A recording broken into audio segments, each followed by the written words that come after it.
L'UEMOA, l'Union économique et monétaire ouest-africaine. L'UEMOA, 8 pays, un destin commun, un espace économique harmonisé, ouvert et concurrentiel. L'UEMOA, votre guide au cœur de l'Afrique, des grands événements et des grandes mutations sur Africable.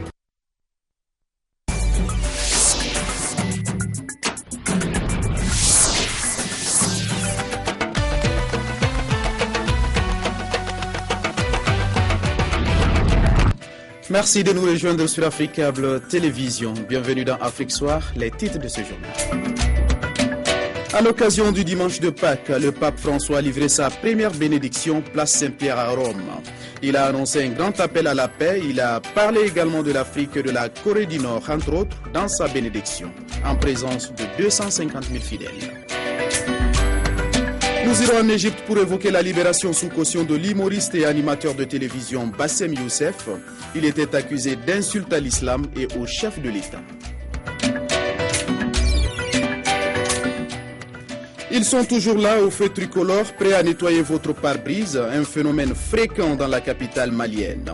Notre reporter Diakadidia Tangara a tenté d'en savoir un peu plus sur le métier des petits nettoyeurs de pare-brise. Mesdames et messieurs, bonsoir et merci de nous accueillir chez vous. C'est par cette brève que nous ouvrons ce journal. Les villes du Nord Mali pas totalement sécurisées. À Tombouctou, des soldats français sont venus en appui de l'armée malienne aux prises avec des djihadistes. Après une action kamikaze, des djihadistes ont infiltré la ville la nuit dernière sans que l'on ne connaisse leur nombre. Bilan provisoire, il y aurait au moins 7 morts et 4 militaires maliens blessés. Des tirs ont retenti toute cette journée du dimanche dans la ville de Tombouctou, selon un habitant sur place. Nous poursuivons avec l'actualité. En ce dimanche de Pâques, le pape François a appelé à la paix dans le monde. Il a parlé de l'Afrique et de la Corée du Nord dans sa bénédiction. Le souverain pontife a eu un mot également pour la famille des otages français détenus au Nigeria. Il a été chaleureusement accueilli par 250 000 fidèles, place Saint-Pierre à Rome, selon le Vatican. Chacune de ces sorties est désormais un événement en soi. La ferveur autour du pape François ne retombe pas. La communication du souverain pontife reste sans fausse note et les catholiques se reconnaissent en ce pape des pauvres. Habitué à surprendre depuis le début de son pontificat, cette fois pour sa première messe pascale, le prêche est classique. Que cosa significa que Gesù è risorto? Qu'est-ce que signifie la résurrection de Jésus? Cela signifie que l'amour de Dieu est plus fort que le mal et la mort même. Cela signifie que l'amour de Dieu peut transformer nos vies et peut fleurir nos déserts des beautés de notre cœur. Et tout cela peut être seulement fait par l'amour de Dieu. Après ces paroles bibliques, le pape François a parlé des fragilités de notre époque et des crises internationales. Pour son premier message, Urbi et Orbi, le souverain pontife lance un appel en faveur de la paix au Moyen-Orient, en Syrie, en Irak, entre les deux Corées et en Afrique. Au Mali, j'appelle à l'unité et à la stabilité du pays. Et au Nigeria, où les attaques continuent malheureusement, où des personnes innocentes meurent, où un grand nombre de gens, y compris des enfants, sont enlevés par des groupes terroristes. Paix intérieure et paix dans le monde, le double message du pape François a été entendu par des milliers de fidèles venus l'acclamer et par les millions de catholiques du monde entier.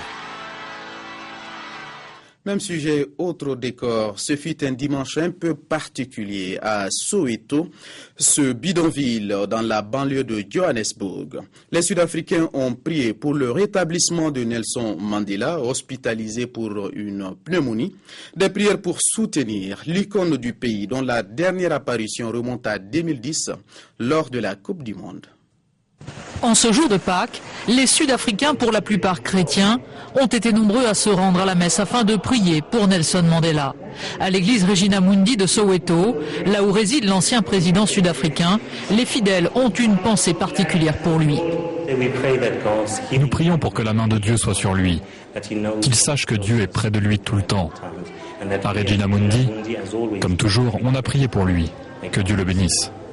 Mandela est dans nos pensées tous les jours pour chacun d'entre nous. Nelson Mandela, une figure emblématique tant pour la communauté noire que pour la communauté blanche. Il n'a pas seulement eu un impact phénoménal sur l'Afrique du Sud. En Australie aussi, il est perçu comme le père du monde, pas seulement comme le père de l'Afrique du Sud. Il y a donc des millions de gens en Australie qui prient pour lui en ce moment. Cela fait maintenant plusieurs jours que l'ancien président sud-africain est soigné pour une infection pulmonaire. Les nouvelles transmises par les médecins sont rassurantes. Il va mieux, ne souffre pas, mais reste hospitalisé dans un établissement dont le nom n'a pas été révélé. 8 jours après le coup d'État à Bangui en Centrafrique, on craignait des tensions entre chrétiens et musulmans. Vendredi, le nouvel homme fort du pays, Michel Djotodia, musulman, avait été acclamé par des milliers de pratiquants à la grande mosquée de la capitale. Eh bien, ce dimanche de Pâques, il a assisté à la messe avec les chrétiens. Derrière les murs de l'imposante cathédrale de Bangui se presse la foule des grandes célébrations. La messe pascale a fait le plein de fidèles, avec en prime un invité surprise, le nouveau président centrafricain.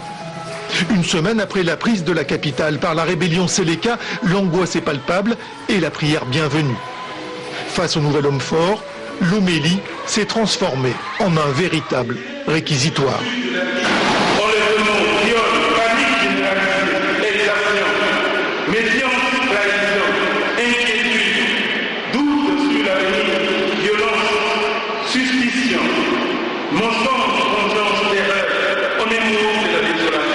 Des mots forts qui font de l'archevêque de Bangui le premier protecteur des victimes de la nouvelle donne. Mais le président Djotodia, porté par une rébellion à majorité musulmane, a tenu par sa présence à rassurer le pays. Lui-même, plus jeune a-t-il confié, voulait entrer au grand séminaire de Yaoundé et se présente aujourd'hui en rassembleur. Je lance un vibrant appel à tout le monde, et aux chrétiens, et aux musulmans, et aux animistes, n'est-ce pas, de s'aimer et d'œuvrer pour la paix en Centrafrique. Les uns sceptiques, d'autres prêts à croire le nouveau venu.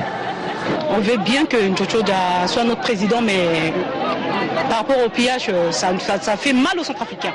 Fortement encadré, le convoi présidentiel est reparti, laissant les fidèles face à leurs interrogations et à leur destin. C'est l'un des titres de cette édition. En Égypte, un juge avait ordonné hier l'arrestation d'un humoriste et animateur de télévision, Bassem Youssef. Il s'est rendu de lui-même au tribunal. Il a finalement été libéré sous caution. Bassem Youssef était accusé d'insulte à l'islam et au chef de l'État. Devant la haute cour de justice, un comité d'accueil enthousiaste pour l'humoriste télé le plus regardé du monde arabe. Demain, on amènera 1 million de personnes pour se débarrasser du pharaon. Bassem Youssef, visé par une douzaine de plaintes pour insulte à l'islam et au président Morsi, a décidé de se rendre à la convocation du parquet. Récemment, des journalistes ont été écartés, des blogueurs rappelés à l'ordre. Les autorités égyptiennes cherchent à faire taire les critiques, souligne l'opposition. C'est juste une tentative de répression de plus du régime, et elle échouera comme les précédentes. Insulter l'islam, l'ancien cardiologue devenu humoriste s'est toujours défendu de le faire.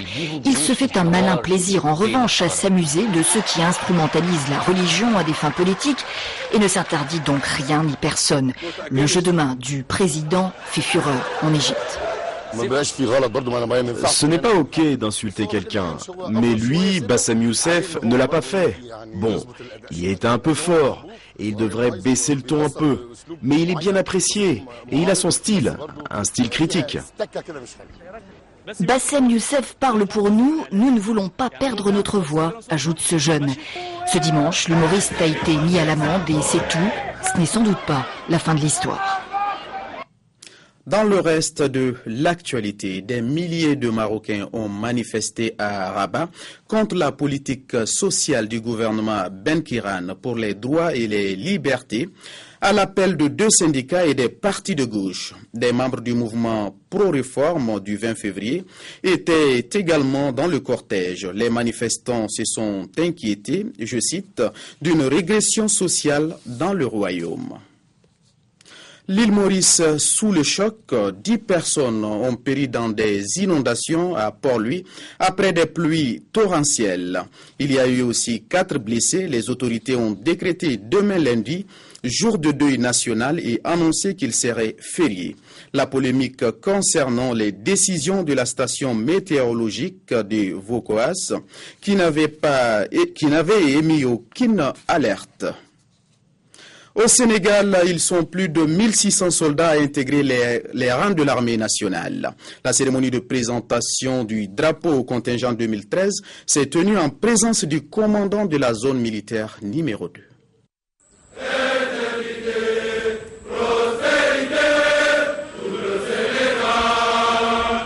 Pour le Sénégal éternel, voici le contingent 2013-1 du 12e bataillon d'instruction Dakar-Bango.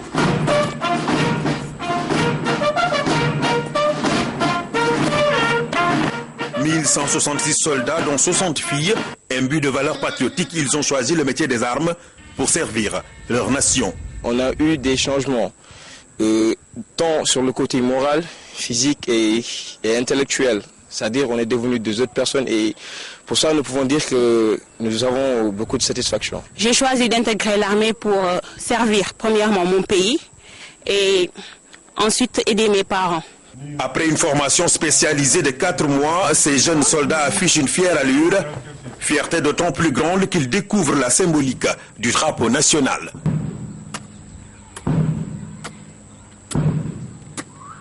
Soldats du contingent 2013-1, apprenez à reconnaître le drapeau national, à l'aimer et à le glorifier car les valeurs qu'il présente sont sacrées. Vous êtes désormais des membres à part entière d'une force publique, soucieuse de défendre les institutions de la République et l'état de droit dans le respect obsessionnel des devises dans les forces armées. Le contingent est orphelin du soldat deuxième classe Jean-Joachim Ibrahim Tchao. Une minute de silence a été observée en son honneur. Les soldats ont ensuite marqué le pas devant les autorités locales et militaires. Nous déroulons ce journal en allant au Burkina Faso où l'École nationale de police se mobilise en faveur des malades et des soldats burkinabés dans le cadre de la MISMA, la mission internationale de soutien au Mali. Une collecte de sang a permis de récolter plus de 100 poches qui seront judicieusement utilisées en faveur des vies.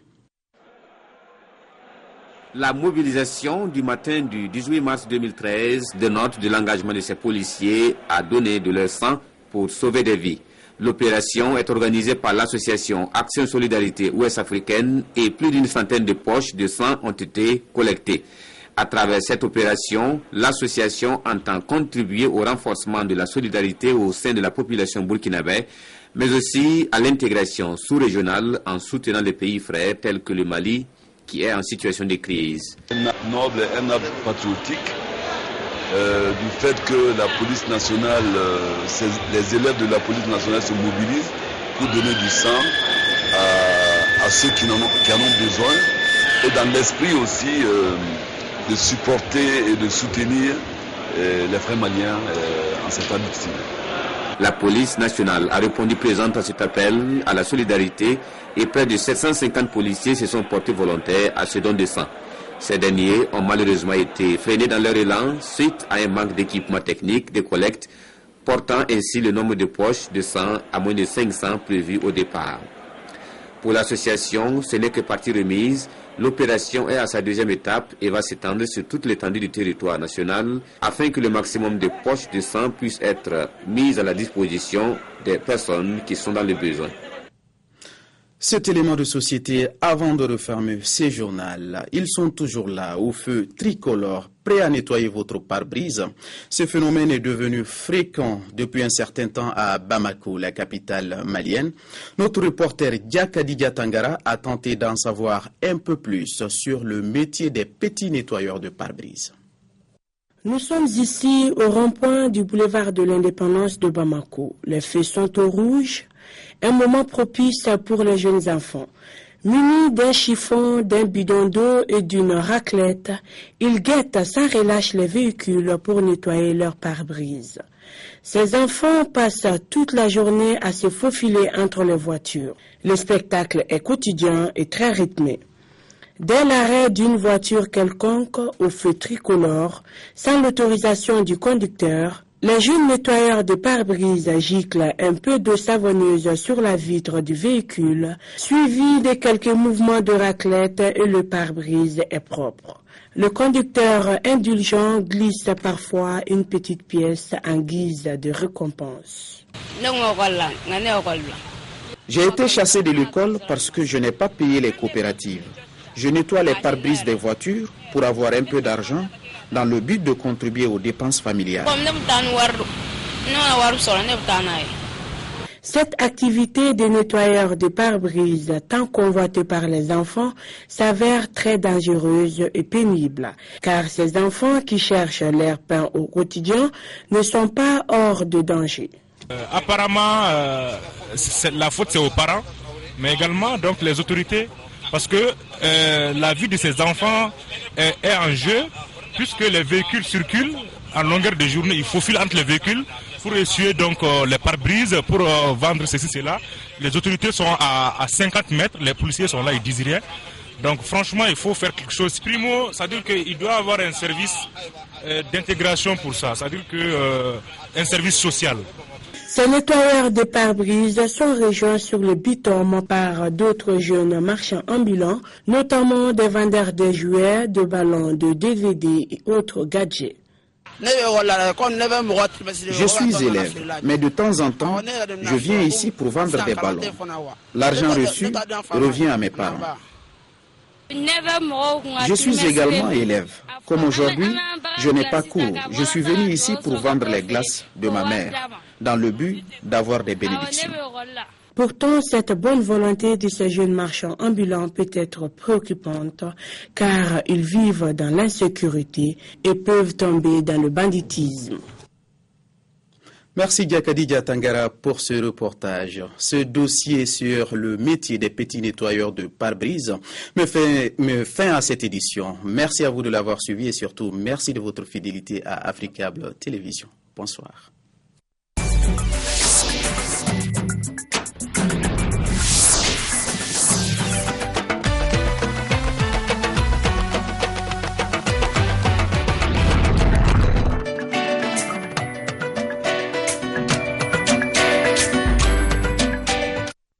L'UEMOA, l'Union économique et monétaire ouest-africaine. L'UEMOA, 8 pays, un destin commun, un espace économique harmonisé, ouvert et concurrentiel. L'UEMOA, votre guide au cœur de l'Afrique, des grands événements et des grandes mutations sur Africable.